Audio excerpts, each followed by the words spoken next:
c'est souvent un peu difficile pour moi de dire ce que je fais, parce que je fais beaucoup de choses.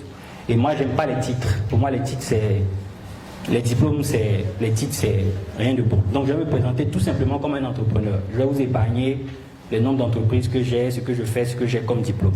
Donc, je suis Yann Amon, entrepreneur, et on va dire conférencier. Donc, on est là aujourd'hui pour parler de business. On est là pour parler d'argent. On est là pour parler de gagner de l'argent, pour gagner beaucoup d'argent, pour comprendre des principes simples qui vont permettre à chacun de vous, qu'importe son domaine d'activité, de se retrouver et de pouvoir bâtir ce qu'on appelle un business. Donc avant que je commence, je vais poser une dernière question. Tout à l'heure, c'est une femme qui a parlé, donc on va prendre un homme. Monsieur, vous êtes habillé en tunique comme moi. Pour vous, c'est quoi pour vous la définition d'un business? Pour vous, c'est quoi un business? Bonjour, je suis M. Pony Sekou. Ok. Pour moi, un business, c'est simplement quelque chose qui peut me permettre de gagner de l'argent à travers un travail. Ok, donc pour lui, un business, c'est quelque chose qui peut lui permettre de gagner de l'argent à travers de l'argent. Qui a une autre définition, qui veut nous partager? Une autre définition? Moi, j'aime qu'on échange. Qui a une autre définition? Madame en veste de couleur. Bon, je ne suis pas trop fort en couleur. Bonjour, moi c'est Olivia Yapi. Ok. Pour moi, un business, c'est une activité qui permet, je vais définir de façon simple, qui nous permet en fait de gagner de l'argent. Ok. Vous voyez que la notion d'argent va beaucoup revenir dans les définitions. Donc si parmi nous, il y a des prêtres, il y a des imams, il y a des pasteurs, il y a des gens qui n'aiment pas l'argent, il y a des gens qui ont fait vœu de pauvreté, vous allez nous en vouloir parce qu'on va parler d'argent. Vous savez, l'argent est quelque chose qui est tabou. Et on retrouve ça beaucoup dans le monde francophone. Vous savez, la colonisation a laissé beaucoup de séquelles en nous. Vous allez voir, la plupart des pays qui ont été colonisés par des pays anglophones sont différents des pays qui ont été colonisés par les pays francophones. Vous n'avez pas remarqué ça? Et la francophonie, la France, nous a laissé un héritage culturel. C'est un avantage, mais il y a beaucoup de choses qu'ils ont laissées en vous, sinon en nous, que vous devez apprendre à briser. Et parmi ces choses, c'est que l'argent est un tabou dans le monde francophone. Vous allez partir dans un pays anglophone, dans une université.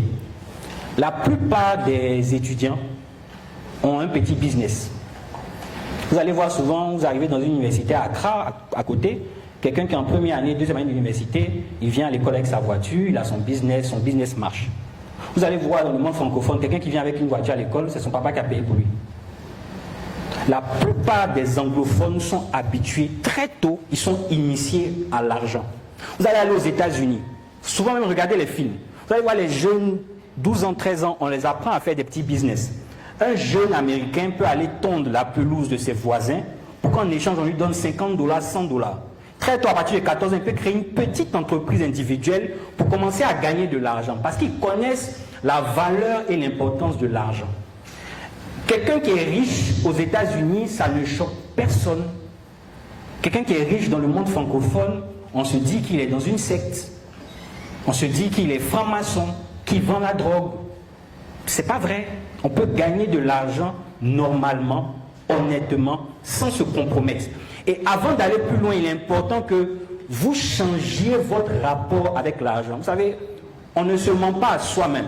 Parce qu'au final, moi je côtoie beaucoup d'entrepreneurs, au final, tu te retrouves toi seul à la fin du mois avec tes chiffres, avec tes charges, avec, j'ai envie de dire, ton solde bancaire, avec tes dettes ou avec ce que tu as gagné. Donc si vous ne vous dites pas la vérité à vous-même, vous allez perdre votre temps, vous allez venir payer beaucoup de conférences. Moi-même, les miennes ne sont pas chères, il y a des personnes qui font des conférences 100 000, 200 000, vous allez les payer et vous allez nous enrichir.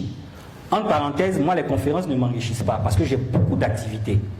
J'ai dit souvent, si je veux gagner de l'argent, j'arrête de faire toutes ces histoires-là. Et puis je m'en vais faire l'immobilier. Tout à l'heure on parlera de l'immobilier. Parce que dans l'immobilier, moi je gagne sérieusement beaucoup d'argent. C'est-à-dire les 3 heures de temps que je vais faire ici pour la masterclass, si je m'en vais tout de suite, me concentrer dans la ville d'Abidjan pour être en train de faire repérage de terrain, jetons de ça, ce n'est pas les petits jetons. Donc vous allez partir de conférence en conférence, enrichir les formateurs, enrichir les coachs, mais à la fin du mois, vous allez vous retrouver dans une réalité, vous ne gagnez pas beaucoup d'argent. Votre situation ne change pas. Donc, interrogez-vous vous-même. Pour vous, est-ce que l'argent est important? Quand je dis ça, souvent les gens me sont choqués. Ils disent, mais toi, on dit que tu es chrétien, mais tu parles toujours à faire d'argent, à faire d'argent, à faire d'argent. On dit dans la Bible, il ne faut pas aimer l'argent, tout ça, c'est vrai. Moi, je n'aime pas l'argent, comme le sujet, ma foi.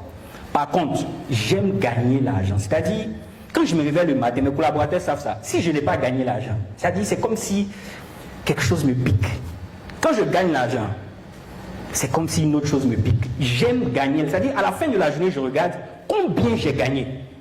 À la fin du mois, je regarde ce mois de novembre qui est en train de finir, j'ai gagné combien? Le mois de décembre qui arrive, je dois gagner combien? Dans mes perspectives personnelles pour le mois de décembre, je dois gagner 15 millions. Ça, c'est mon... Et l'argent est une métrique. À la fin, au 31 décembre, je vais m'asseoir. Est-ce que j'ai gagné les 15 millions? Si oui, c'est super. Sinon, qu'est-ce qui n'a pas marché? Donc, chacun de vous, on n'a pas le même niveau. Il y a des personnes pour qui, aujourd'hui, ils cherchent à générer un business de 500 000. Il y en a pour d'autres, c'est 1 million. Moi, aujourd'hui, c'est 15 millions. Je connais des personnes de la même génération que moi. Ils ont envie de gagner 50 millions dans le mois de décembre. Donc, chacun n'a pas le même niveau. Chacun est à son niveau. Il faut assumer son niveau. Moi, je suis plus pauvre que beaucoup de personnes. Je suis plus riche que beaucoup d'autres personnes. C'est relatif. Donc, aujourd'hui, on va parler de business. Et qui dit business dit l'argent. Donc, si on parle de l'argent, vous êtes comme les autres francophones. Ça vous gêne. Vous aurez du mal à assimiler les choses qu'on s'apprête à commencer. Donc, dans la session 1, on va faire, aujourd'hui, on aura 4 modules. Le premier module, on va parler de comment bâtir un business durable. Là, je vais un peu m'arrêter pour commenter. Quand on parle de durable, le dur, ça fait référence à la durée. Ça ne fait pas référence à la solidité. Ça fait référence à la durée dans le temps. Donc, la première chose, lorsqu'on essaie de bâtir un business, dès le départ, il faut se dire comment je fais pour que mon business perdure au-delà de moi. Vous savez, c'est très différent comme approche. Tout à l'heure, vous allez voir ça dès la prochaine slide. Il y a des personnes qui mettent en place des business pour eux.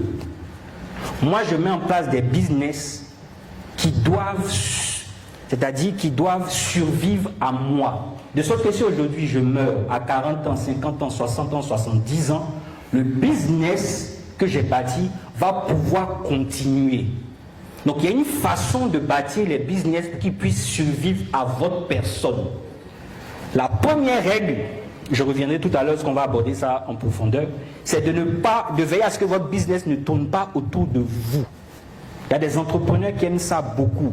C'est moi le boss, c'est moi le DG. Tout doit passer par eux. Toutes les si vous commencez à bâtir des business comme ça, vos business vont mourir. C'est-à-dire, avant même votre mort, votre business même va mourir. C'est-à-dire, c'est même pas pour dire même que c'est à ta mort, ça va mourir. Il y a des chances même que ça ne survive même pas même à toi-même ta vie. Donc, on va parler de comment est-ce qu'on bâtit un business durable. Donc, la durabilité dont on va parler ici, c'est dans la durée. Et vous allez comprendre que qui parle de durée parle forcément de croissance. Si aujourd'hui votre business fait 5 millions par mois, vous pensez que c'est un bon business et que vous stabilisez ça à 5 millions par mois, année après année, votre business sera en train de tomber. Parce que ce qu'aujourd'hui on peut faire avec 5 millions, on ne pourra pas faire ça dans 5 ans. C'est-à-dire, on est dans un monde inflationniste. Ça veut dire quoi? Si vous remarquez bien, avant, en Côte d'Ivoire, avec 100 francs, tu pouvais acheter un ticket poisson. Est-ce que c'est faux? Aujourd'hui, avec 100 francs, est-ce que tu peux acheter même le poisson? Peut-être à ticket, il y a à ticket 100 francs. Mais à ticket, son poisson, plus son oignon, plus son cul magie, c'est plus possible. Donc, on est dans un monde qui évolue. Tout autour de vous coûte plus cher. Ce qui fait que si vous, votre valeur n'augmente pas, et que vous restez comme ça, sans vous en rendre compte, vous êtes en train d'aller vers le bas, en fait. Donc, le principe, c'est de comprendre que comme le monde est inflationniste, un business durable est un business qui ne fait que croître avec le temps. Vous devez avoir une croissance au moins supérieure au taux d'inflation. Donc, on parlera de comment est-ce qu'on bâtit un business durable. On va en parler dans le module 1. Dans le module 2, on verra c'est quoi le business model. Ça aussi, c'est un mot qui est en train de devenir à la mode. On entend partout. Business model, business... Qui a déjà entendu ce mot? Business model.